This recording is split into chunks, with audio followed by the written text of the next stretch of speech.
First chapter we have read about Constitution. Good evening, everyone. So we are reading about Constitution at Work, NCERT. Okay. So already we have done with 5-6 chapters already. So we'll just do quick revision. So the first one was Constitution of India. So there was a question like what Constitution does? It limits the power of the government. This is the function of the Constitution. Then we had read about Part 4A, Article 51A. What was it? Fundamental duties. So there was a question to uphold and protect the sovereignty, unity, and integrity of India. It's a fundamental duty. So is it justiciable or non-justiciable?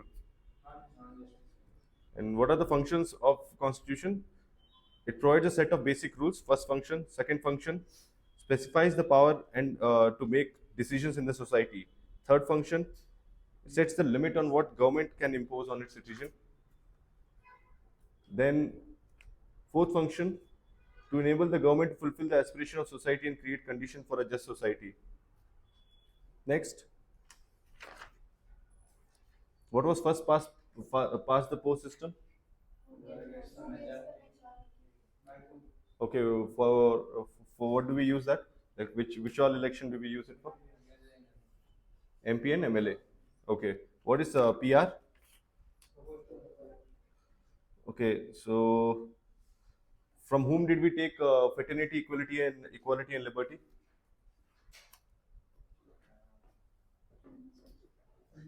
French, right. And what about directive principles of state policy? Irish. Okay. Residual power?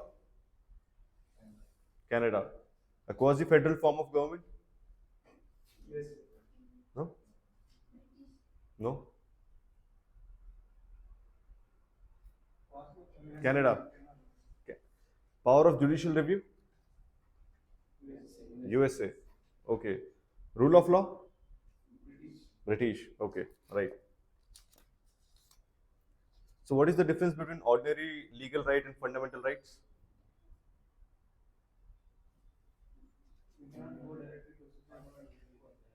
Fundamental right, if gets violated, we can directly approach Supreme Court. Under which article? 32. The heart and soul of our constitution. Habeas corpus, mandamus, certiorari, quo warranto, and what is Article 18? Abolition of titles. Okay.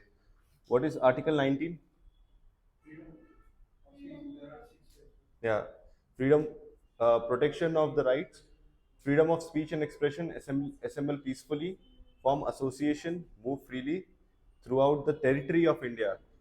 Just within the territory of India. If you want to move outside the country, it comes under Article 21. Okay. If within the India, it is 19. Outside India, 21. Yeah. So there was a case on Maneka Gandhi. So she wanted to go outside. She was I think she was caught at the airport itself. So next, reside and settle in any part of India. This part 6. So is it is there any limitations? Is there any restrictions on it? Government can put restrictions, right? Okay. And what is Article 16?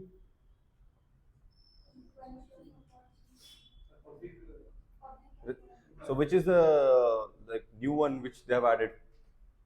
The recent reservation. Which was the recent reservation? Economic weaker section. Which article was it? Which amendment act? Sorry. 103. So how much percent of reservation does it give? 10%. Okay.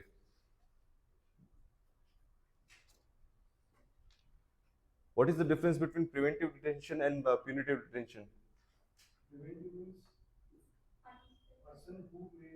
So what? Yeah, try. Like.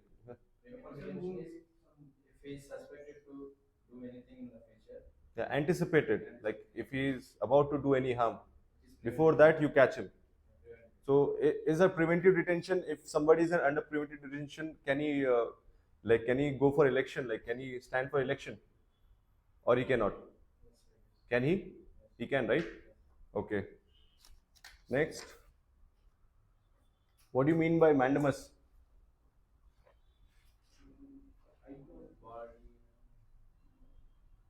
To command. Yeah, it's ordering. like you, it's like the High Court or Supreme Court has ordered to other government machineries that you have to do this.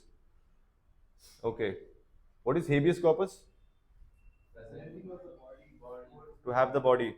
If somebody is arrested arbitrarily, Supreme Court or High Court can ask them to produce him in front of the court. Okay. What is Part 4? DPSP. Is it justiciable?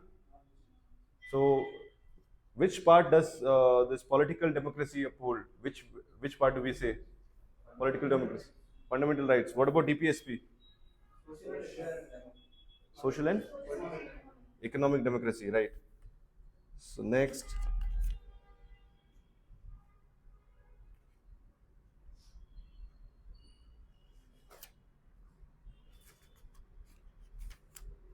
what was basic structure doctrine?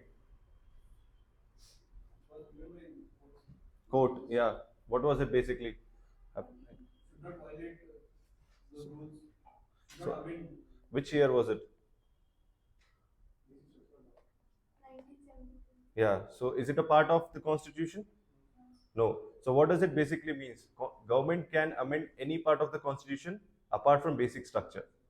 So this was basic structure doctrine given in Keshwananda Bharti case. Okay. Next.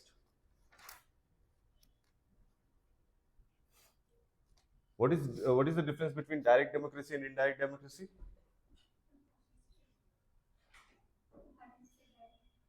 Like indirect democracy, they participate directly in decision makings, like referendum. Country, give an example. Switzerland. Yeah, Switzerland, old Greece. Okay. First past post the system, you understand that. Okay. Next.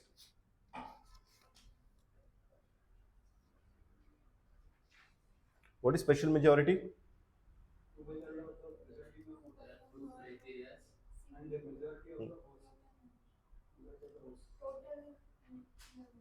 So two-third majority of present and voting plus 50% of the whole. Okay. Okay. Next.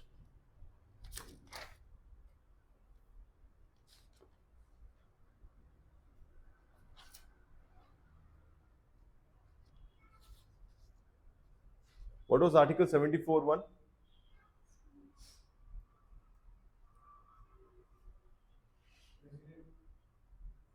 There shall be a council of ministers headed by Prime Minister who will advise the president. And president can give his, he can pass the bill again saying that reconsider it. So how many times can he send the bill back? Only once. So after once it sends back, so if the Lok Sabha and Rajya Sabha passes the bill without any change, does he has to accept it or he can reject it? He can do a pocket veto, but he has to accept it. Okay, he shall. That is the word. What are the discretionary power of president? Yes. Yes. When? No, when there is no majority, when there is a lack of majority. Okay. What should be the size of the Council of Ministers? 15% of the strength of the which Amendment Act? 91st.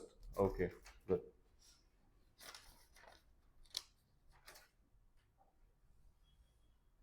Which is the permanent house in Parliament? Why is it called permanent house? Okay, and what about Lok Sabha? 5 years. And what is the age criteria? Good. Okay. In election, you understand how it is done, right? So there were functions of Parliament: legislative functions, control of executive, and ensures accountability; financial functions, representation, debating function, constituent function, electoral function, and judicial function. So we have seen all. Okay. Who can pass the money bill? Like, where is the money bill introduced? Lok Sabha. Does Rajya Sabha has any power in that? So in how? No, right? So if it doesn't send after, like, within 14 days, if Rajya Sabha doesn't send the bill back, it is considered deemed to be passed, right?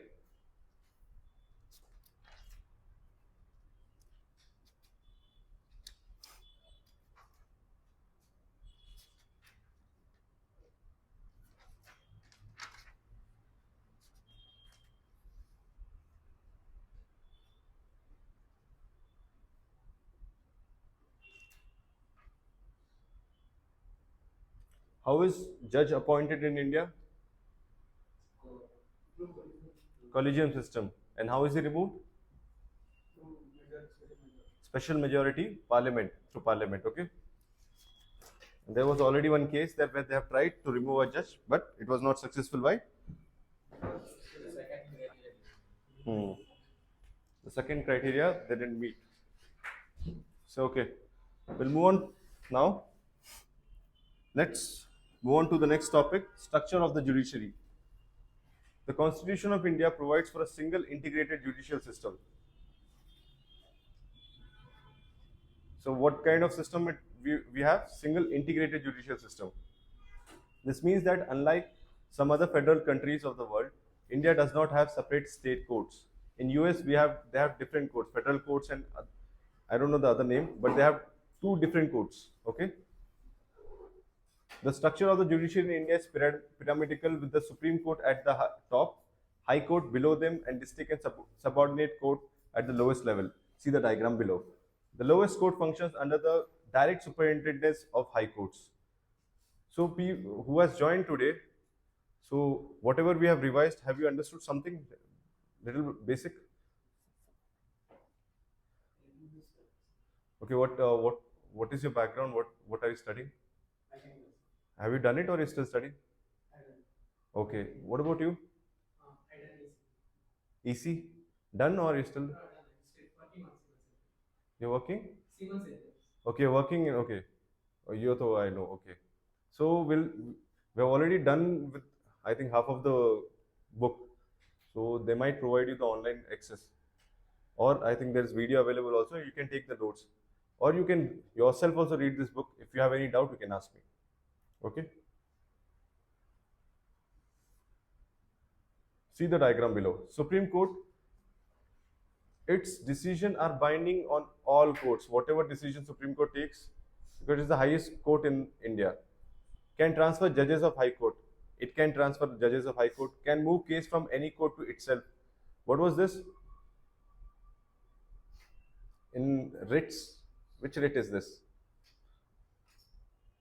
Can transfer case from one High Court to another. Certiorari. Prohibition is like to stop. Certiorari is like stop and pass. You give it to me, the case, to the High Court or the Supreme Court. Certiorari we have read, right? So this is the power of Supreme Court. Its decisions are binding on all courts, can transfer judge of High Court, can move case from one court to itself, can transfer cases from one High Court to another. What High Court can do? Can hear appeal from lower court, can issue writs for restoring fundamental rights. Two people can hear your writ, right? It's High Court and Supreme Court. Even High Court can hear it. But the law says, the article says that you can directly go to Supreme Court. You don't no need to go to High Court. So this is why we have High Court and Supreme Court. We'll see what is the original jurisdiction. There is a topic called original jurisdiction. We'll read about that why High Court is also given power, like similar to Supreme Court. Okay, can deal with cases within the jurisdiction of the state, exercises superintendence and controls over court below. So the next court is district court, deals with cases arising in the district, considers appeals on decision given by lower court, decides cases involving serious criminal offences. Then the last court is subordinate court, considers cases civil and criminal nature. So this is the hierarchy: Supreme Court, High Court, District Court, subordinate courts. Okay. Next, jurisdiction of Supreme Court. The Supreme Court of India is one of the very powerful court anywhere in the world. However, it functions within the limitation imposed by the Constitution. So everything, whichever body we talk about, has a limitation placed by Constitution itself. The function and responsibility of the Supreme Court are defined by the Constitution. The Supreme Court has specified jurisdiction or scope of powers. Jurisdiction of Supreme Courts. So I was talking about original jurisdiction, right? 1 minute back I said original jurisdiction. This is one. This is the one. We'll read more about it in Lakshmikant. They have segregated the things, but just we'll have an overlook. Original, settle disputes between union and states and among states. This is its original jurisdiction. This is what its function is. You can write this. It settles disputes between union and state, between center and state, and between two states. Second is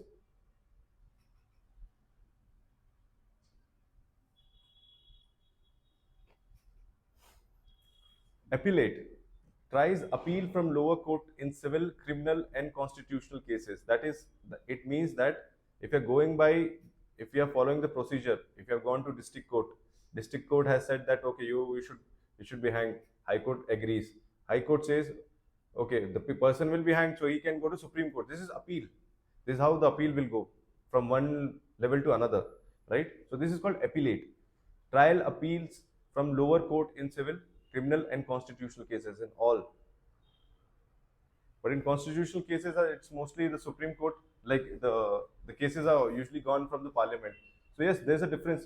Can the state legislature amend the constitution? Does state legislature have power to amend the constitution? No. The power resides with Parliament only. Okay.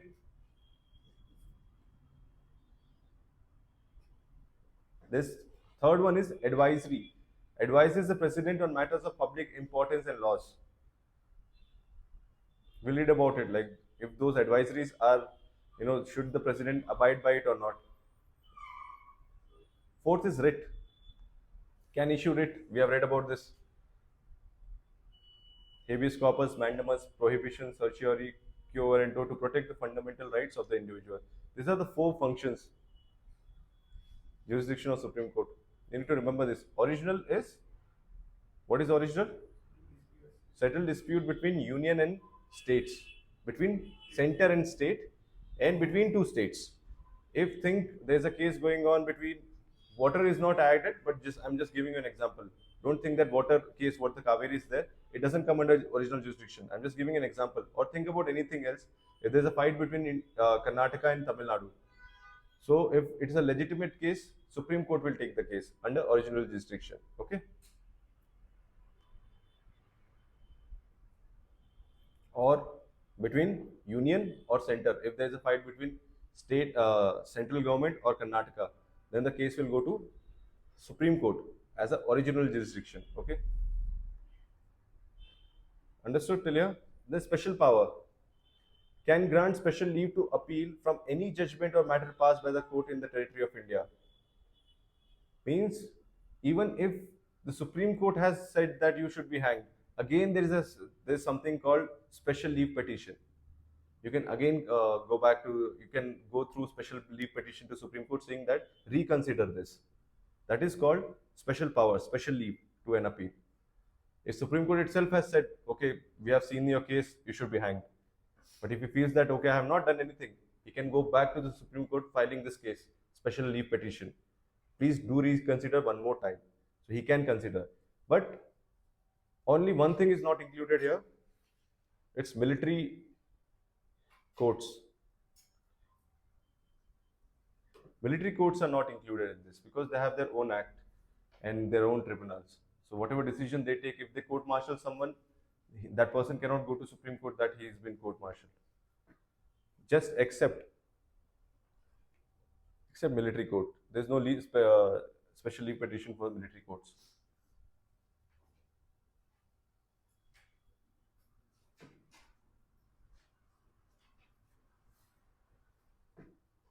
So these are the 5 functions, okay?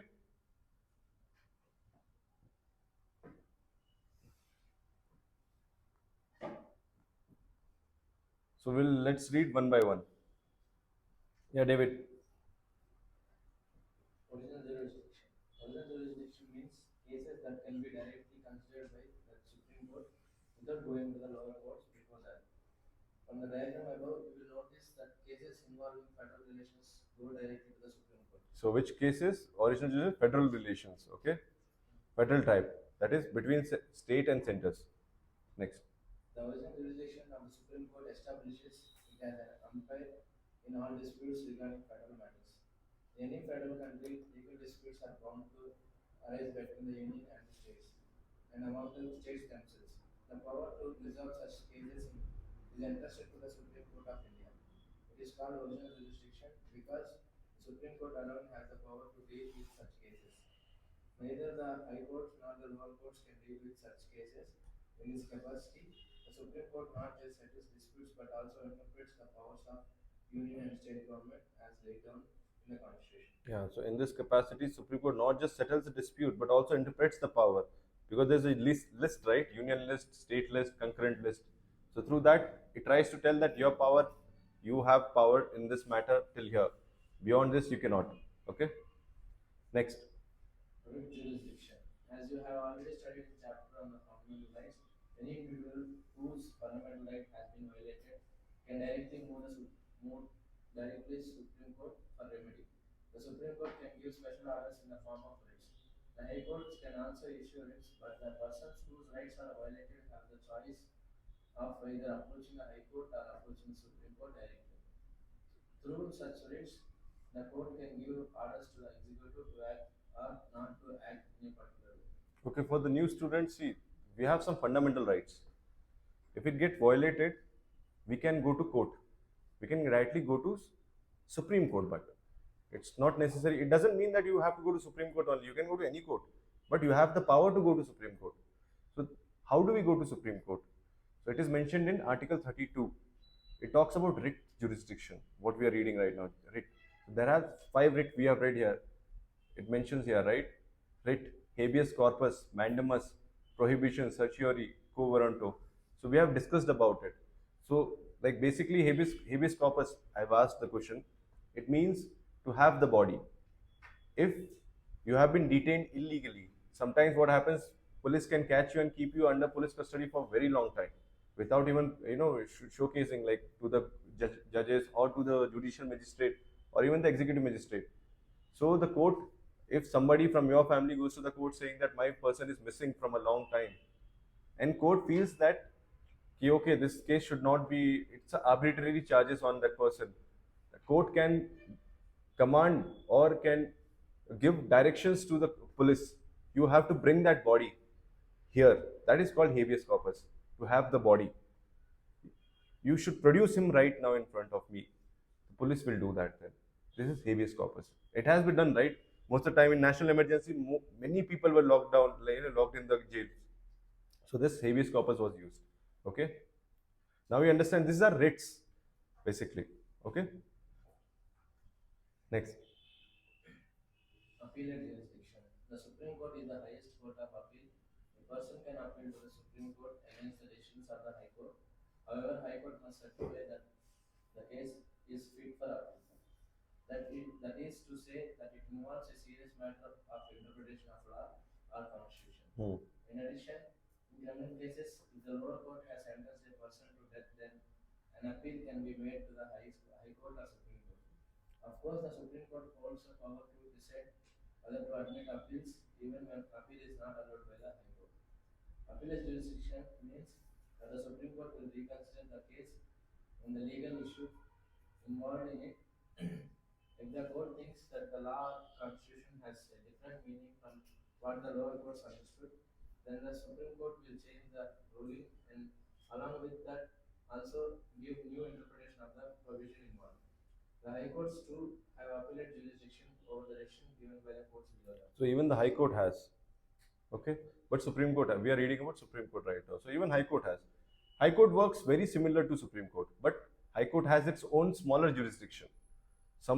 It will have, like if it is in the state, it will have a jurisdiction over the state.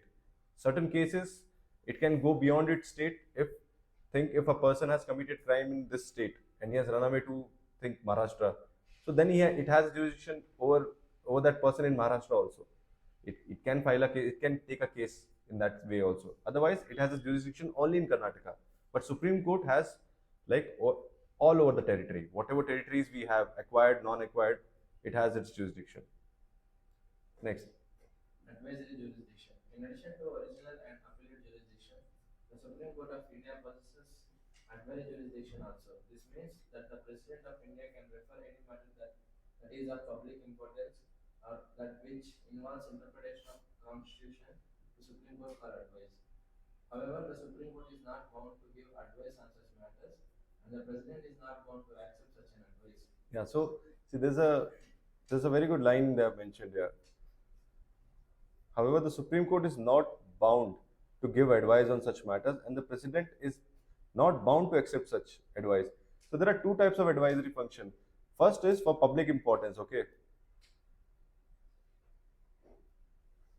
Second, I don't know if they have mentioned it or not. Legal opinion matter of taking, okay. Second one is for interpretation of law.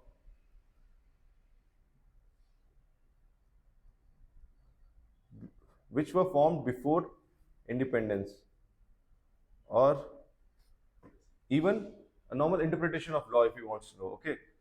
For this second one, Supreme Court is bound to give its advice, because it is Supreme Court who understands law properly. So if president say, I need to understand this law, tell me does it mean, what was the situation before independence and how it is now, Supreme Court is bound to give the advice. But if anything for public importance, it's president says, give me some advice on public importance, Supreme Court is not bound by that whatever the requirement what president has. He can say, no, I will not give you my advice. And even if he gives the advice, president is also not bound by that such advice. President can take that advice or he cannot take that advice. It is Article 143. So two things we know now. First is public importance, Supreme Court can give or he cannot give advice, and president can take and cannot take the advice, both the things. But for the second thing, interpretation of law, Supreme Court has to give the advice. This is the difference. Yeah. What then is the utility of the advisory powers of the Supreme Court? The utility is twofold. In the first place, it allows the government to seek legal opinion on matter of importance before taking action on it. This may prevent unnecessary litigations later. Secondly, in the light of the advice of the Supreme Court, the government can make suitable changes in its action or legislation. Right. So it's basically that who is the last final interpreter of the Constitution? It is Supreme Court only. Yeah. Article. Yes. The Supreme Court shall have power to review any judgment pronounced or order made by it. So it can review its own judgment also. It's not like the Supreme Court has said you're going to die, you'll be hanged. It doesn't mean that is final. It can be reviewed. We have read about special leave petition too, right? That means even if Supreme Court has ordered something, it can be reviewed again. There's nothing as such. But again, if it is decided, then there's a last option, president pardon. If president says that okay, you should be left alive, then only. And that too, president, it's not just president, it's the executive headed by president. Executive will give the direction and president will agree to that. Article 144. All other is civil and judicial in the territory of India shall act in aid of the Supreme Court. So, who is the highest body? Supreme Court. This is trying to say this. Yeah.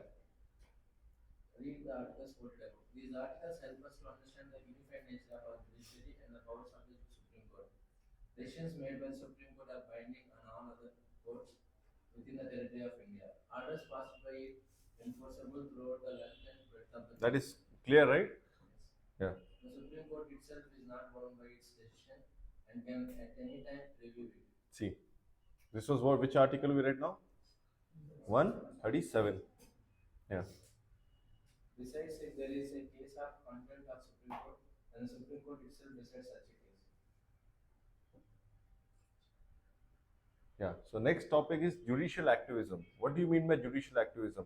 So I'll give you a brief idea. So whenever if there's a case, think somebody, if it is not involved, judiciary should not interfere. But there is a case where judiciary thinks that if I involve, then there will be justice done. That is called judicial activism in small. Think if there was a rape case and all of a sudden Nirbhaya case which happened. So they had amended the law. They had reduced the dates of the Juvenile Justice Act. So there where the judicial played an important role. Like what should be the date? They discussed everything. Then the executive took the decision in Judicial Act, Juvenile Act, that the age should be reduced from 18 to 16. Even the 16-year age old guy is capable of committing rape and he's not a minor. He should be considered as an adult. So we have that bracket 16 to 18. A juvenile will be considered as a juvenile only till 18. But if he commits any heinous crime, he is considered as an adult and he'll be punished as an adult. Okay, let's read. Have you heard of the term judicial activism or public interest litigation? Both these terms are often used in the discussions about judiciary in recent times.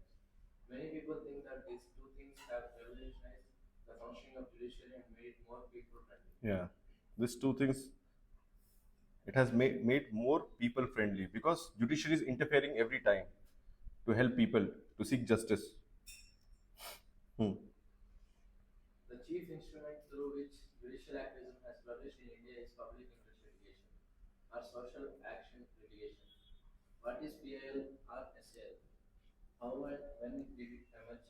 In normal course of law, an individual can approach the court only if she or he has been personally aggrieved. That is to say, a person whose rights have been violated or who is involved in a dispute could move the court of law. This concept underwent a change around 1979. In 1979, the court said that when it decided to hear a case where the case was filed not by the aggrieved persons but by the others on their behalf. As this case involved a consideration of an issue of public interest, it and such other cases came to be known as public interest litigations. Around the same time, the Supreme Court also took up the case about rights of prisoners. This opened the gates for large number of cases where public spirited citizens and voluntary organizations sought judicial intervention for protection of existing rights, betterment of life conditions of the poor, protection of the environment, and many other issues in the interest of the public. PA has become the most important vehicle of judicial action. So what it is trying to say is before 1979, so if somebody has hit me, only I can go to the court or to the police station. But now, after 79, even my family member or my friend can file a case for me. He can saying that, by saying that okay, that guy aggrieved person has not got, like he has not met justice. So even anyone can file a case. If there is something happening with the river water pollution, even you can go file a case. Okay, this is what it's happening. This is called public interest litigation. And in this way, Supreme Court has given a lot of justice. It has seek justice, right? Sought justice a lot of time. And even in the case of prisoners, as we know, like 69% of the people are under trials, right? We read that data. Okay, you've forgotten, I think. 69% of the people, remember this, 69% of Indians who are in the jail are under trials. What do you mean by under trials? They are under, yeah, judicial custody. They're not, they have not gone to jail. So there's a difference. Like under trial means if there's a case going on and you hear it right in the movie Tariq pe Tariq. So once that Tariq pe Tariq comes, where he'll be? He has to be somewhere, right? He cannot be set free. If he gets a bail, that is fine. If he does, poor people don't get bail also. They don't have money. So where they'll be under judicial custody. This is called under trials. Unless and until courts say that he is guilty or not, he'll be under trial, right? We have read about this when we were reading fundamental right. There was one person, Assam, 57, 55, or how many years he was in the jail, right? So 69% of Indians are under trial who are in the jail right now. That's a big number. They have not got justice yet. Still Tariqs, next Tariq, and they'll be in that judicial custody. And the condition there is pathetic. It will be like the air will be obnoxious. In this room, there will be 20, 30 people will be sleeping, less food, and then there'll become like rapes, suicides, or even murders. The custodial death will be there. So there are many cases which even Supreme Court has taken up for their rights. Okay. Next. Judiciary, which is an institution that traditionally confined to responding to cases brought before it, began considering many cases merely on the basis of newspaper reports and postal complaints received by the court. Therefore, the term judicial activism became the more popular description of the role of the judiciary. Yeah. Some early period.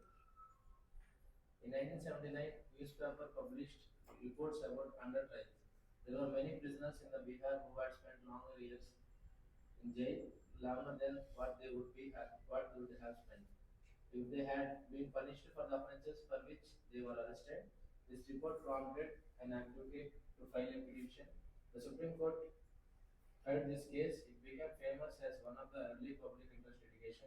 This was Husainara Khatun versus Bihar. Remember this.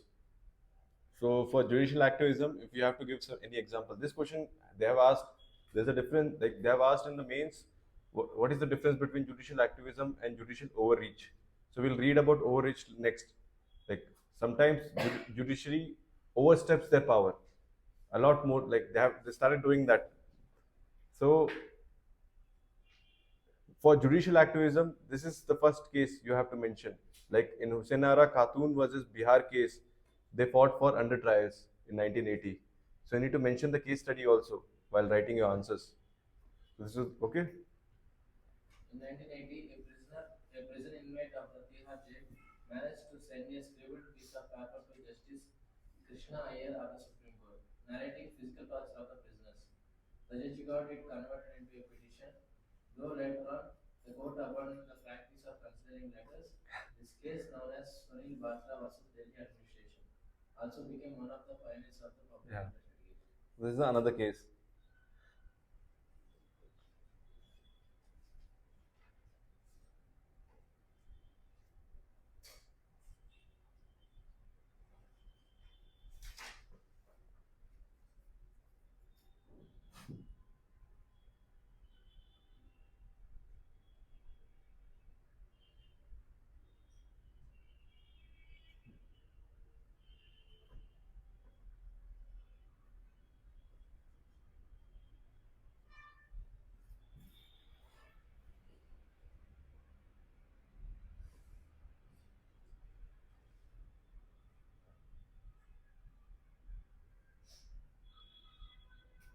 Through the PIL, the court has expanded the idea of rights, clean air, unpolluted water, decent living, etc.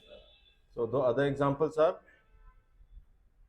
clean air, unpolluted water, decent living. Are rights for the entire society. Therefore, it was felt by the courts that individuals as part of the society must have the right to seek justice wherever such rights were violated. Secondly, through PIL and judicial activism of the post-1980 period, the judiciary has also shown readiness to take into consideration rights of those sections who cannot easily approach the courts. For this purpose, the judiciary allows the public spirited citizen, social organizations, and lawyers to file petitions on behalf of the needy and the deprived. So anyone can file a case. Basically, it says that. It must be remembered that the problems of the poor are qualitatively different from those which have hitherto occupied the attention of the court and they need a different kind of judicial approach. If we blindly follow the adversarial procedure in their case, they would never be able to enforce their fundamental rights. Justice Bhagavati Bandhuva Mukti Mocha versus Union of India 1984. Bandhuva means bonded laborers. Yeah, next. Judicial activism has had manifold impacts on the political system. It has democratized the judicial system by giving not just individuals but also groups access to the courts. It has forced executive accountability. Yeah. It has also made. These are the points you need to write. See, it has democratized the judicial system by not just giving individuals, but also group access to the court. It has forced, second point, it has forced executive accountability. It has also made an attempt to make electoral system much more free and fair.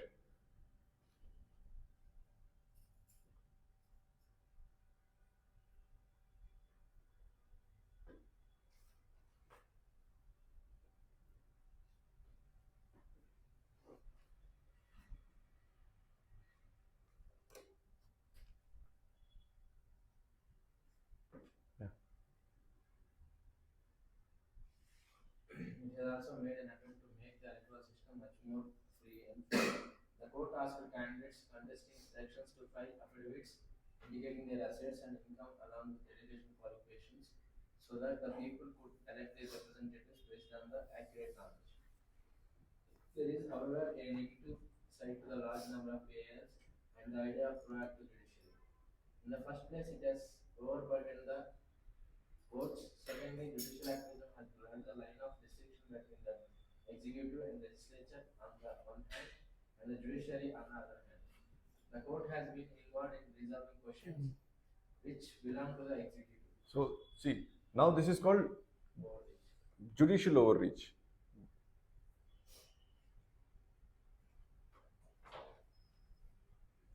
That means judicials are overstepping from their power now, like extra. It was till there, it was okay. Like they were doing judicial activism, they were seeking justice, they were giving justice, okay. But now what they're doing is they're creating more problems for themselves. Since there are more PIL means the judiciary they are overburdened, and second thing, what decision should executive take, they are taking it. Like there was a recent case of election commission appointment, chief election commission appointment. So the parliament gives the power to the executive to decide how the chief election commission should be appointed. But to fulfill that political vacuum, Supreme Court decided that there should be a select committee which should be headed by Prime Minister, Leader of Opposition, and CGI himself. So it was not under their domain to decide how a CEC should be, Chief Election Commissioner should be appointed. But Supreme Court took that decision. What happened later was, executive, they came up with a law saying that yes, we need a committee, but in that you will not be there. CGI, they took out CGI's name only. Now there's a Council of Ministers, a member which will be a ruling party's member. So the members are now Prime Minister, Leader of Opposition, and one from the ruling party itself, the Council of Ministers or the Cabinet, whoever, the minister. Earlier it was, what Supreme Court had decided was, Prime Minister, Leader of Opposition, and CGI himself, that I'll be also a member to select CEC. But this is judicial overreach. This power didn't belong to Supreme Court actually.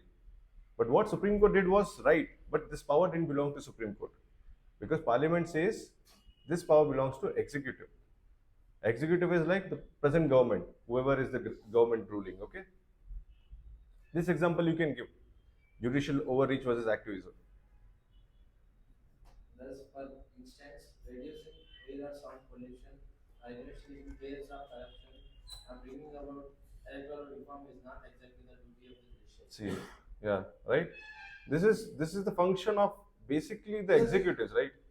If there is corruption in the society, first the executive should bring such laws. We have police, they'll catch us, but so executive has the power, right? They have that machinery, they have permanent executive with them. So executive has the power. Not every case the judiciary should decide.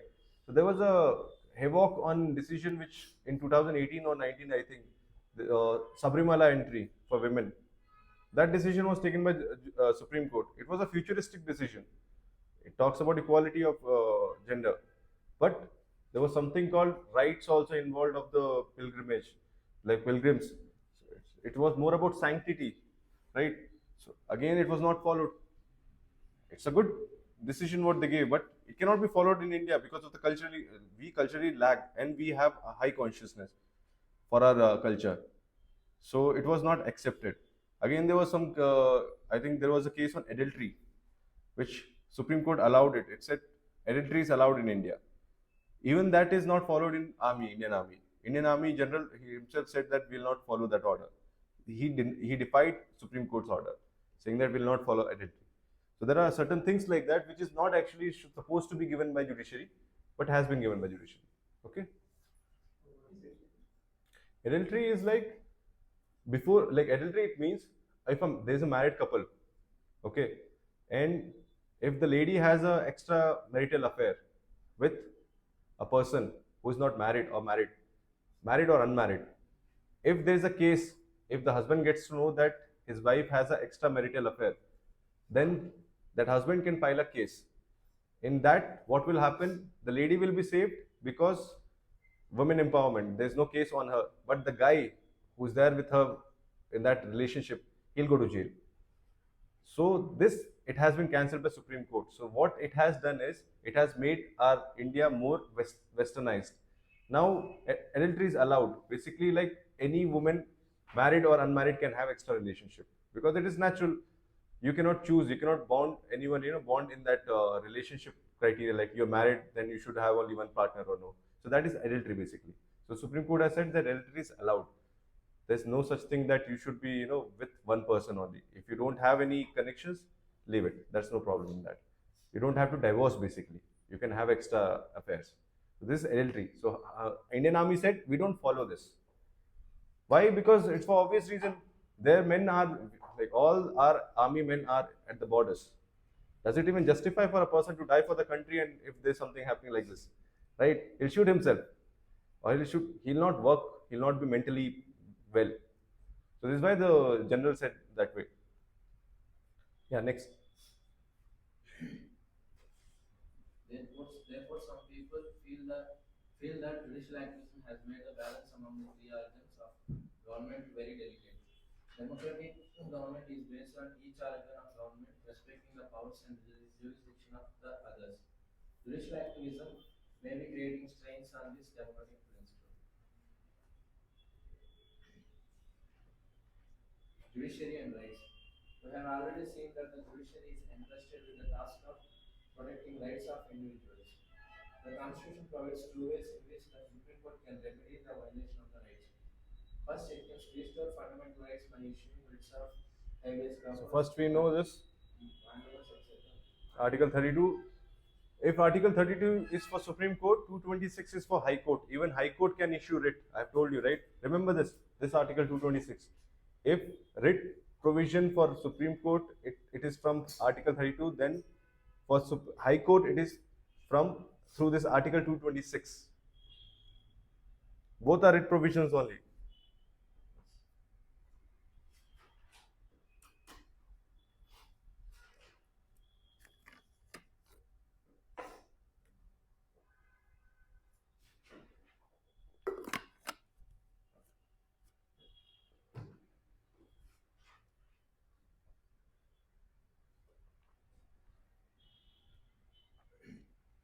This is also very important. Secondly, the Supreme Court can declare the concerned law as unconstitutional and therefore non-operational. Article 13. If Supreme Court feels that this law should not be there, they'll declare unlawful through Article 13.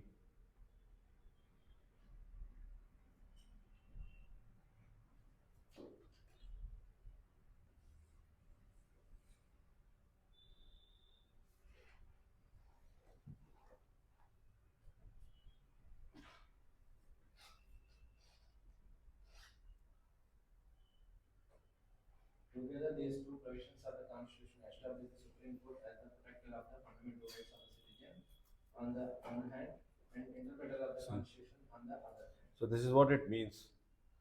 So for the first provision, protects the fundamental rights of the citizen, right?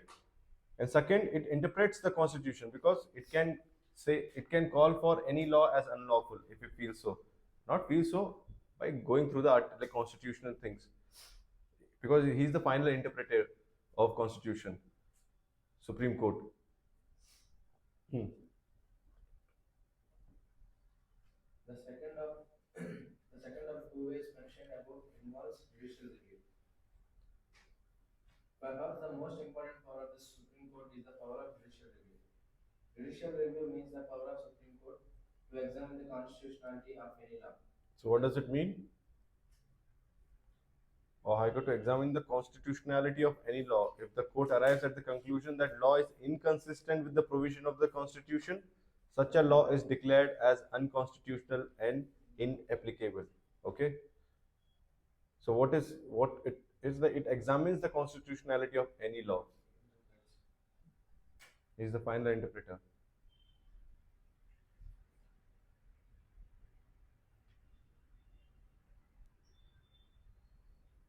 So we have read about anti-defection law, right? I'll ask you again. Who takes the decision in anti-defection law? Huh? Deciding officer. Okay. So can you state some, like the clause? Any clause? What was the clause mentioned? There was one independent member, an elected member from a party, and the party whip. There were three things. Can an independent member join any party? What about a nominated member? Okay, sorry. It was like a party, a person who has one, yeah, from a one party. Can he give up his party ticket? No. If he gives up, He can be disqualified. it will be counted as disqualification. What about a nominated member? In how many months? Within how many months can he be? Within 6 months, if he chooses a party, then it is allowed. After 6 months, it is not allowed. If he does that, anti-defect, like he's again defected. Then third one was party whip. It's like if party has given a decision to vote for one bill, he has to vote for that bill, irrespective of his own choice. If he does that, again defected. And there's one more merger option, which is not mentioned in this. So which schedule was this? 10th schedule. And which amendment act? 52, right. 52. They have talked about again. But I think 50, but it is 52, anti-defection law, 52. Yeah. And is it open to judicial review? So what is judicial review? Means the power of Supreme Court to examine the constitutionality of any law. If the Supreme Court thinks that the decision of Speaker is wrong, it can change the decision. So it is open to judicial review. Okay? Yeah. The term judicial review is nowhere mentioned in the Constitution. So this is important. However, the fact They have asked this. Like this question they ask in PT, prelims. Is judicial review mentioned in the Constitution? No. Basic structure doctrine, is it mentioned in the Constitution? No. However, the fact that India has written Constitution and the Supreme Court can strike down a law that goes against the fundamental rights implicitly gives the Supreme Court the power of judicial review. Besides, as we saw in the section of jurisdiction of the Supreme Court, in the case of federal relations too, the Supreme Court can issue the review powers of if a law is inconsistent with the distribution of powers laid down by the Constitution. Suppose central government makes a law which, according to some states, concerns a subject from the state list, then the states can go to the Supreme Court that if the court agrees with them, it would declare that the law is unconstitutional. In this sense, the review power of the Supreme Court includes power to review legislations on the ground that they violate fundamental rights or on the ground that they violate the federal distribution of powers. So that means even the Constitutional Amendment Act, they can change it. If it affects the states. Anything. If they think that it has affected the basic structure, if government wants to bring a change and they have done it through Constitution itself, through constitutional amendment, it's a big thing if when they amend a constitution. But if the Supreme Court, if somebody has filed a case in Supreme Court saying that, sir, it is not, it has violated a fundamental right or it is against the basic structure doctrine, if Supreme Court thinks, okay, this case can be admitted, and if they come to an opinion that it has violated the basic structure doctrine, they can call it unlawful under Article 13 again. Okay? Even the Constitutional Amendment Act can be amended. It can be called unlawful. The review power extends to the laws passed by the state legislature. If it is passing to central legislature, state legislature should be covered. Together, the writ powers and the review power of the court make judiciary very powerful. In particular, the review power means that the judiciary can interpret the Constitution and the laws passed by the legislature. Many people think that this feature enables the judiciary to protect the Constitution effectively and also to protect the rights of the citizen. The practice of entertaining PLs has further added to the powers of the judiciary in protecting the rights of the citizen. So, 3 articles like Article 13, 32 and PIL. So this has given teeth to judiciary. Okay.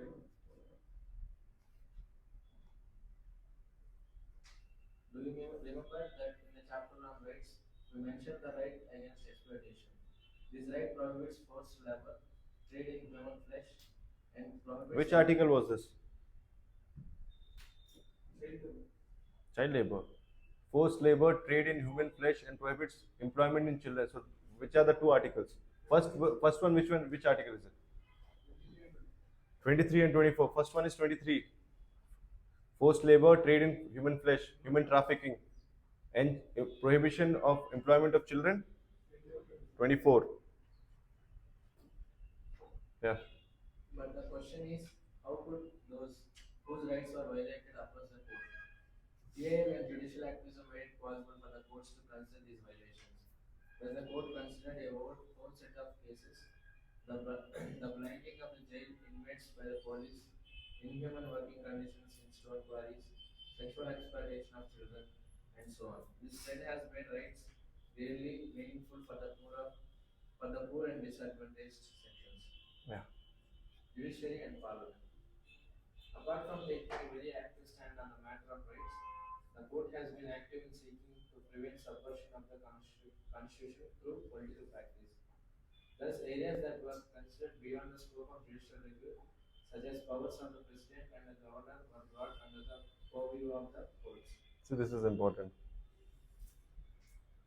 Thus, areas that was considered beyond the scope of judicial review, such as power of president and governor, were brought under the purview of court.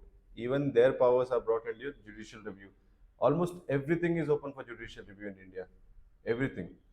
Because that gives the power, otherwise executive will become all too much powerful. Okay? There are many other instances in which the Supreme Court actively involved itself in the administration of justice by giving directions to the executive agencies. Thus, it gave directions to the CBI to initiate investigations against politicians and bureaucrats in the Hawala case. The Narasimha Rao case, illegal allotment of petrol pumps in a case, etc. You may have heard about some of these cases. Many of these instances are the products of judicial activism. So CBI has, like, CBI can be, what do we say, deployed in a state or can investigate only through two ways. If the state itself has given the permission, if state wants them to come here and investigate, or the second way is if the courts, they decide that okay, there should be a special investigating team, then the case will be investigated by CBI. Okay, there are two ways how CBI works. Okay. The Indian Constitution is based on delicate principle of limited separation of powers and checks and balances. This means that each organ of the government has a clear area of function. Thus, the Parliament is supreme in making laws and amending the Constitution. The executive is supreme in implementing them, while the judiciary is supreme in settling disputes and deciding whether the laws that have been made are in accordance with the provisions of the Constitution. See, this is the three different functions, they have already mentioned it. You don't have to think too much. Parliament is supreme in making laws and amending the constitution. Parliament does it. What does the executive do? Is supreme in implementing them, while once the laws are made, it will be implemented through executive. And it is not just this executive, even through the permanent executive who deals on day-to-day basis, like IAS, IPS, police, local municipalities, everyone who are in the chain of administration. The third, the judiciary is supreme in settling disputes, original disputes between the state and center, and decide whether the laws that have been made are in accordance with the provision of the constitution. If it is not made accordance with the provision of the constitution, it will be called unlawful. So we have a basic structure doctrine. I've been telling this, it's a list. So when we read the Lakshmikant, right, we'll see that list. It's a big list. Despite such clear-cut division of power, the conflict between the Parliament and judiciary and executive and the judiciary has remained a recurrent theme in Indian politics. We have already mentioned the differences that emerge between the Parliament and the judiciary over right to property and the Parliament's power to amend the Constitution. So this was the thing, right, which led to the basic structure doctrine. Executive wanted to bring some changes in the right to property, because right to property was a fundamental right before, right? Because for the welfare of the people, they wanted to do something, they wanted to acquire some land. And Supreme Court thought, it was of view that right to property was a fundamental right. So it was of the view that you cannot amend the fundamental right. Earlier, Supreme Court used to think in that way. Executive brought another amendment saying that we can do it. Then Supreme Court decided in 1973 that okay, you can amend any part of the constitution, any, be it fundamental right, be it anything, but you cannot do it if it harms, if it affects the basic structure. This is what it is called basic structure doctrine. You understood now? And then what happened was this right to property, which was a fundamental right, became a legal right because it allowed the executive to go for the amendment, and it was made as a 300A as an article. Earlier, it was mentioned in 19 article itself, which was a fundamental right. This is clear? Any doubt in this? Okay. Let us recapitulate that briefly. Immediately after the implementation of the Constitution began, a controversy arose about the Parliament's power to restrict right to property. This is what I've told you. Yeah. The Parliament wanted to put some restrictions on the right to own property so that land reforms could be implemented. The court held that Parliament cannot thus restrict fundamental rights. The Parliament then tried to amend the Constitution, but the court said that even through an amendment, a fundamental right cannot be abridged. The following issues were at the center of the controversy between the Parliament and the judiciary. What is the scope of right to private property? What is the scope of Parliament's power to curtail, abridge, or abrogate fundamental rights? What is the scope of Parliament's power to amend the Constitution? Can the Parliament make laws that abridge fundamental rights while enforcing directive principles? During the period 1967 and 1973, this controversy became very serious. Apart from land reform laws, laws enforcing preventive detention, laws governing reservations in jobs, regulating acquiring private property for public purposes, and laws deciding the compensation for such acquisition of private property were some instances of the conflict between the legislature and the judiciary. In 1973, the Supreme Court gave a decision that has become very important in regulating the relationship between the Parliament and the judiciary since then. This case is famous as the Keshwananda Bharati case. In this case, the court ruled that there is a basic structure of the Constitution and nobody, not even the Parliament, through amendment, can violate the basic structure. So yeah, so this is what I've told you, right? Parliament can amend any part of the constitution, be it fundamental right itself, but it cannot amend one thing, basic structure. Clear? And this was given in Keshwananda Bharti case. So, and this question was asked in 2020 also. That is basic structure doctrine a part of constitution? Is it? It's an innovation brought by judiciary through their case, Keshwananda Bharti case. Okay. The court did two more things. First, it said that right to property, the disputed issue, was not part of the basic structure and therefore could be suitably abridged. So they agreed on this thing first. Right to property is not a part of basic structure and there could be suitably abridged. Second, what is the basic structure? Basic structure, if I have Lakshmikant, I will show you. I'll show you tomorrow. Remind me. I'll get that. It has a list like secularism, socialism, 4S. I don't know. Fundamental rule of law, independence of judiciary. There's a lot of list in that. Federalism, unity and integrity. So there are. It's a list that if anything, if a court executive wants to make law on that, they cannot if it violates those things. I'll show you the list tomorrow. Okay.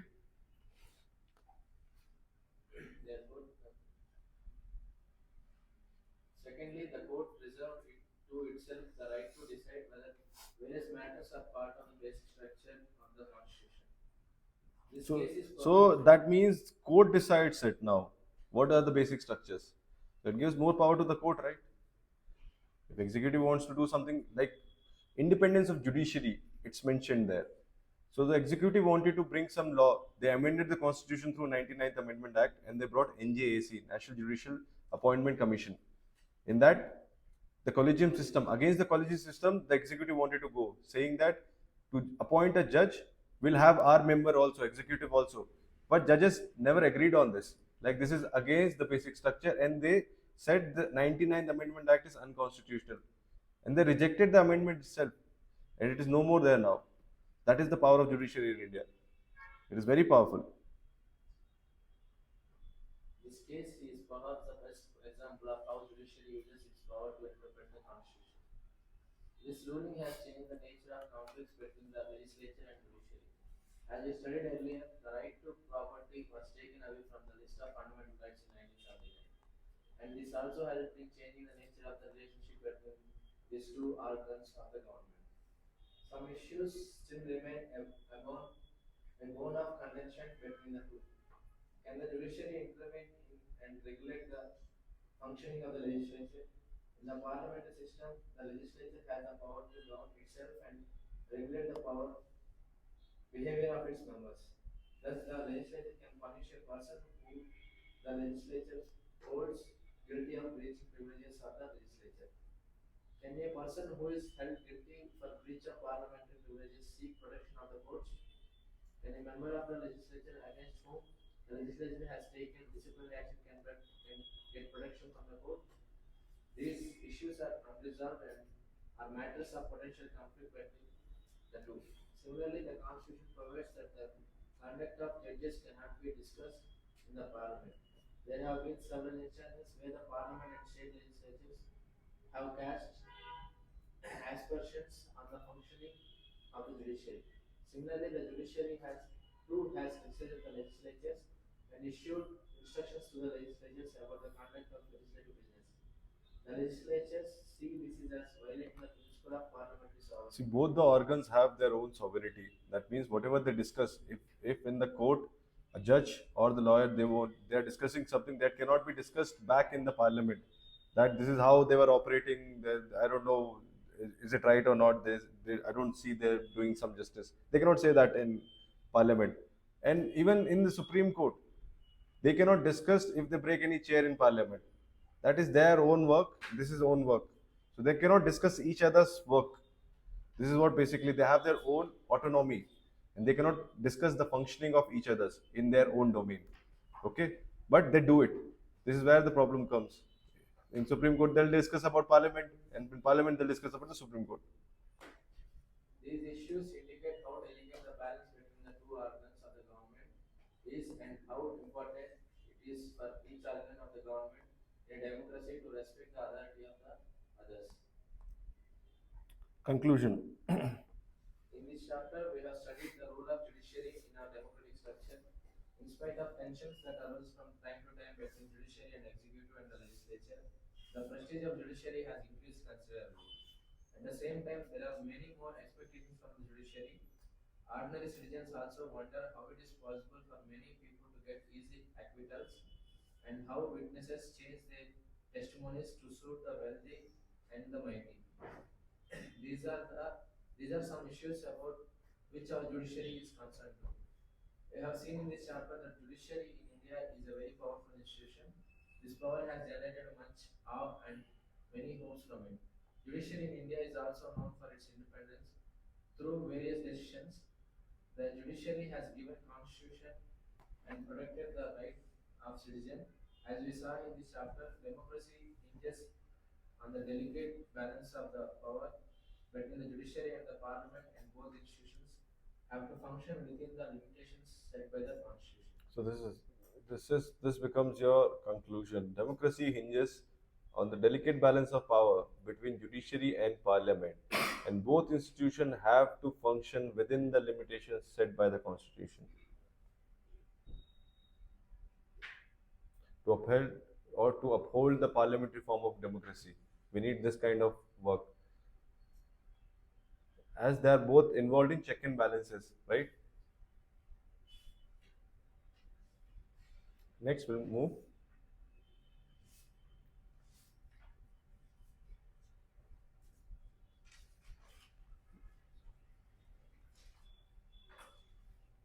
Okay.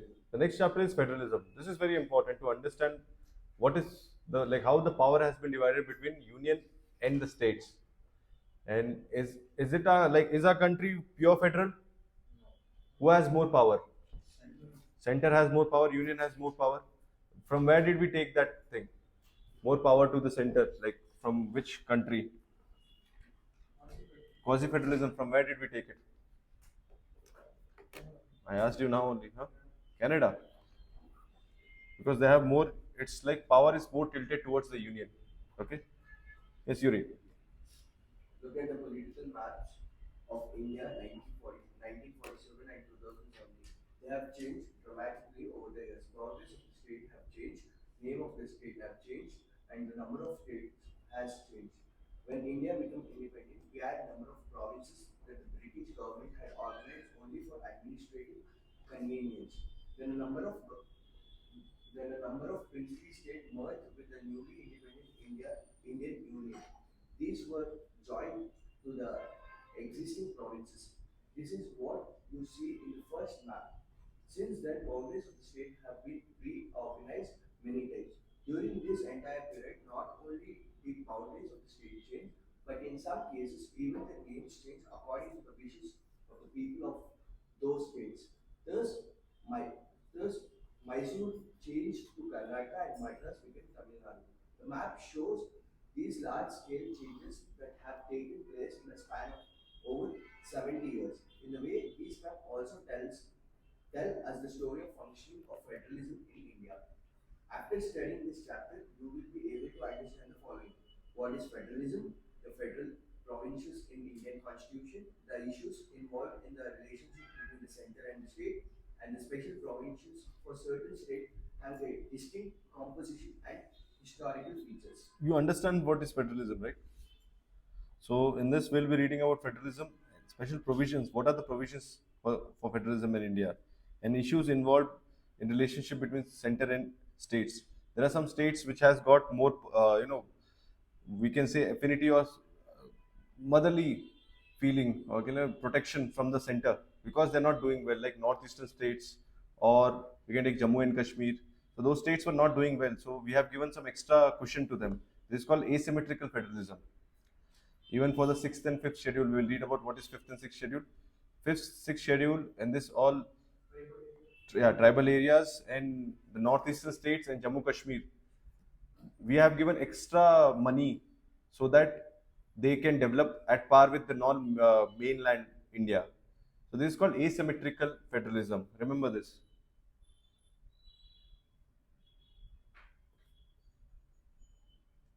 So, so in India, we follow this asymmetrical federalism. Okay.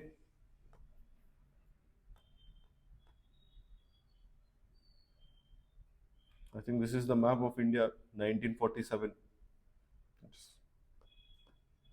and this is the new one. So we know pretty much we have idea, right, how India's state has changed over a period of time. We knew it that Karnataka was called Mysuru before this. Okay. Yes. What is federalism? USSR was one of the world's superpowers, but after 1989, it simply broke up into several independent countries. One of the major reasons for its breakup was the excessive centralization and concentration of powers and the domination of Russia over other regions with independent languages and cultures of their own. Uzbekistan, some other countries like Czechoslovakia, Yugoslavia, and Pakistan also had to face a division of the country. Canada, Pakistan, can you say like the Bangladesh? It was a part of Pakistan, right, before. So it got divided because of this reason, because most of the power was concentrated there, the right now present Pakistan. So this led to the liberation of Bangladesh. Canada came very close to break up between the English-speaking and French-speaking regions of that country. Isn't it great achievement that India, which emerged as an independent nation state in 1947 after a painful partition, has remained united over 6 decades of its independent existence? What accounts for this achievement? Can we attribute to to it the federal structure of governance that we in India adopt through our constitution? All the countries mentioned above were federations, yet they could not remain united. Therefore, apart from adopting a federal constitution, the nature of that federal system and the practice of federalism must also be important factors. Let's read a case study: federalism in West Indies. Federalism in West Indies. You may have heard about the cricket team of West Indies, is there a country called West Indies? Like India, West Indies was also colonized by the British. In 1958, the Federation of West Indies came into being. It had a weak central government and the economy of each unit was independent. These feature and political competition among the units led to the formal dissolution of the federation in 1962. Later in 1973, by Treaty of Chigururans, the independent island established joint authorities in the form of common legislature, Supreme Court, a common currency, and to a degree, a common market known as Caribbean Committee. The Caribbean Committee was even a common executive and head of the governments of member countries or members of this executive. Thus, the units could neither live together as one country nor can they live separately. It's called confederation. Like they're still together, different islands living together. India India is a land of continental proportions and immense diversities. There are more than 20 major languages and several hundred minor ones. It is home of several major religions.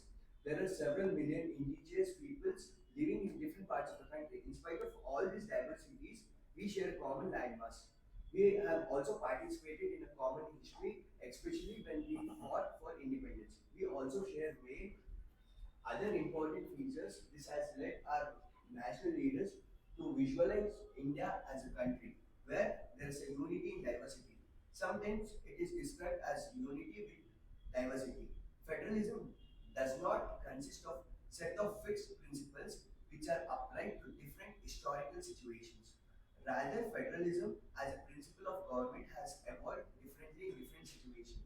American federalism, one of the first major attempts to build a federal polity, is different from German or Indian federalism. So we can say that American federalism is a true federalism, but India is not. We'll discuss it. Yeah. But there are also few key ideas and concepts associated with federalism. Essentially, federalism is an institutional mechanism to accommodate two sets of politics. Yeah. So what it is to accommodate two sets of polities, one at the regional level and other at a national level. This is clear. One at regional and national, like we have state and center, two set of polities. Yeah. One at the regional level and other at the national. Each government is autonomous in its own sphere. In some federal countries, there is even a system of dual citizenship. India has only one single citizenship. US has dual citizenship, India only single. Yeah. The people likewise have two sets of identities and loyalties. They belong to the region as well as nation. For example, we are Gujaratis, are Jharkhandis as well as Indians. Each level of polity has distinct powers and responsibility and has a separate system of government. The details of this dual system of government are generally spelled out in a written constitution, which is considered to be supreme and which is also the source of power of both sets of government. Certain subjects which concern the nation as a whole, for example, defense or currency, are the responsibility of union or central government. Regional or local matters are responsibility of regional or state government. To prevent conflicts between the center and the state, there is an independent judiciary to settle disputes between the central government and the state on legal matters about the division of power. Real politics, culture, ideology, and history determine the actual working of a federation. A culture of trust, cooperation, mutual respect, and restraint helps federation to function smoothly. Political parties also determine the way of constitution could work. In any single unit or state or linguistic group or ideology comes to dominate the entire federation, it could generate a deep resentment among people or its unit not sharing the dominant voice. This situation could lead to demands for succession by the aggrieved units or could even result in civil wars. Many countries are embroiled in such conflict situations. Yeah, there's another case study. So you have some idea, right? What is federalism? Division of power between two heads, central and state. Federalism in Nigeria. If the region and various communities do not trust each other, even a federal arrangement can fail to produce unity. The example of Nigeria is instructive. Till 1914, northern and southern Nigeria were two separate British colonies. At the Urban Constitutional Conference of 1950, Nigerian leaders decided to form a federal constitution. The three major ethnic groups of Nigeria, Yoruba, Haibo, and Hausa Fulani, controlled the region of west, east, and north respectively. Their attempt to separate their influence to other regions led to fears and conflicts. This led to a military regime. In 1960 constitution, both federal and regional governments jointly controlled the Nigerian police. In the military supervised constitution of 1979, no state was allowed to have any civil police. Though democracy was restored in Nigeria in 1999, religious difference along with conflicts over who will control revenues from the oil resource continue to present problems before the Nigerian Federation. Local ethnic communities resist centralized control of the oil resource. Thus, Nigeria is an example of overlap of religious, ethnic, and economic difference among the units. Still, they have not decided what to do. It's like that. Yeah. Federalism in the Indian constitution. Even before independence, most leaders of our national movement were aware that the government, a Had to large go on. country like ours, it could be necessary to divide the powers between provinces and the central government. There was there was also awareness that Indian society had regional diversity and linguistic diversity. This diversity needed recognition. People of different region and language had to share power, and in each region, people of that region should govern themselves. This was only logical if we wanted democratic country. The only question was that should be the extent of powers to be enjoyed by a regional government in view of agitation of Muslim League for the greater representation to the Muslims. A compromises formula to give very large powers to the regions was discussed during the negotiation before partition. Once the discussion to partition India was taken, the Constitution Assembly decided to frame a government that could be based on the principles of unity and cooperation between the center and the state and separate powers to the state. The most important feature of federal system adopted by Indian Constitution is the principle that relationship between the state and the center would be based on the cooperation. Thus, while recognizing diversity, the Constitution emphasizes unity. Do you know, for example, the Constitution of India doesn't even mention the word federation?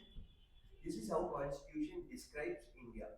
See, this is important. Is federation mentioned in the constitution? It is not. So, federalism, you understand, like the vertical division of power. We have discussed vertical and horizontal. Horizontal, it was parliamentary form of government between three bodies: judiciary, executive, legislature. And what was vertical? Union, state, and local government. So this was vertical division of power. What we are discussing right now. Now, this is parliamentary form of government. Horizontal.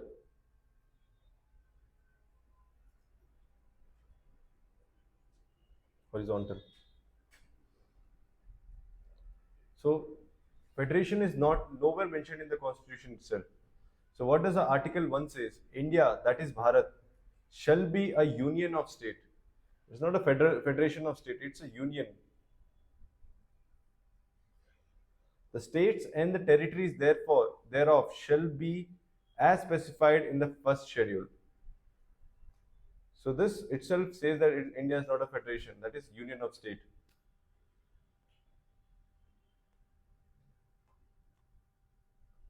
Next, the division of power. Division of power. Powers. There are two sets of government created by the Indian Constitution.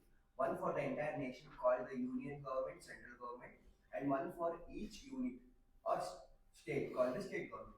Both of these have a constitutional status and clearly Clearly, identified area of activity. Is there any is there any dispute about which power come under the control of the union and which under the state? This can be resolved by the judiciary on the basis of the constitutional provinces. okay, wait. what is this? If there is any dispute about which power comes under the control of the union and which under the states, this can be resolved by the judiciary on the basis of the constitutional provision. Which power of judiciary? Which jurisdiction? Original jurisdiction. Remember this. Original jurisdiction of Supreme Court. Okay? Yeah. The Constitution clearly demarcates subjects which are under the exclusive domain of the Union and those under the state. Study the chart given in the next page carefully. It shows how powers are distributed between the center and the state. One of the important aspects of this division of power is that economic and financial powers are centralized in the hands of federal government by the Constitution. The states have immense responsibility but very mirage revenue sources. After GST, the problem of state has only increased. So, financial economic power are more centralized with this union government.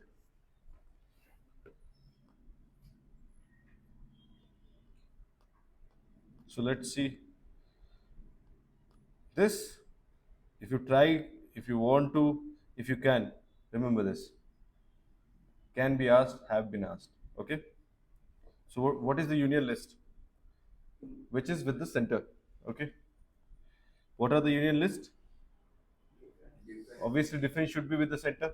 Next, atomic energy, foreign affairs, war and peace, banking, railways, post and telegraphs, airways, ports, foreign trades, currency and coinage. So this is like logically you can do it, like which all belongs. Somewhere you can find like, okay, you might not understand what is banking, okay, currency and all. Money, everything money, center. Union legislature alone can make laws. Only union can make laws. Let's see what state has. State has, first is agriculture, police. Police is a state subject. Prison, local government, public health. Health is a state subject. Land is a state subject. Liquor, the biggest revenue source for state, state subject. Trade and commerce, livestock and animal husbandry, agriculture. So you put it in this way: agriculture related anything, state subject. State public services. Normally only state legislature can make laws. Why does it say normally? Can center make law on state subject? How? We have read about some powers of Rajya Sabha. Rajya Sabha, if Rajya Sabha basically represents the state, I think under Article 242, 242 or 249, I'm not sure, 242 I think. Under that, if Rajya Sabha thinks, if two state wants to, if there is something for the state they want to apply, like some changes they want to bring, Rajya Sabha can initiate any laws under this state list. Okay, so this is why it is written normally. Only the state legislatures can make law on this matter. Even central can make. Rajya Sabha has that power. I believe 249 only. 249 or 242? I'm just confused in this. Okay. And even one more instances it can make when there is a national law, national emergency. When there is national emergency, Parliament can make any law with respect to state list if there is a national emergency. Okay. Next, concurrent list. What does concurrent list mean? Both center and state can make law, but if there is a dispute, conflict of interest, or there is a conflict between the two views, whose idea will prevail? Whose decision will prevail? Union only, because union is powerful. So if union says that if we want to provide free education till 12th, and state says that no, till degree, union till 12th will provide. Okay. So what are the subjects included in the concurrent list? Education, transfer of property other than agricultural land. Okay. Forest. Remember this. Forest is in concurrent list. I think this is from 42nd Amendment Act. Some 5 things were added. So forest, then trade unions, adulteration, adoption, and succession. So these are in concurrent list. Both union and state legislature alone can make laws on this matter. Both can make. So some little bit idea you have now. Defense, atomic energy, foreign affairs, peace, banking, railways, post, telegrams, airways, ports, foreign trades, all are union list. State, agriculture, police, prisons, local government, public health. So what are the major lists you need to remember in state is agriculture, police, land, and then liquor. So you will by the example of Gujarat only you'll understand. Some state have banned, so it's a common sense. You can use it like how one state has banned, another cannot. Okay. Then health, health is a state subject. This is why we are struggling in health infrastructure. We have some laws, but it has to be implemented, and all the decisions and monitoring should be done by the state. Implementation part has to be done by the state. This is where each and every state is lagging. Some state you see are very developed. If you come to the southern state, we have a very good developed infrastructures, good ecosystem of health. But if you go to North India, not that good. That is the reason. Yeah, then there is the fourth thing, residuary powers. You asked right the other day what is residuary power. Includes all other matters not mentioned in any of the list. And if it is not mentioned in that list, it is in the residuary list, like cyber laws. Union legislature alone has the power to legislate on such matters. This is important. So even the residuary power belongs to the union government.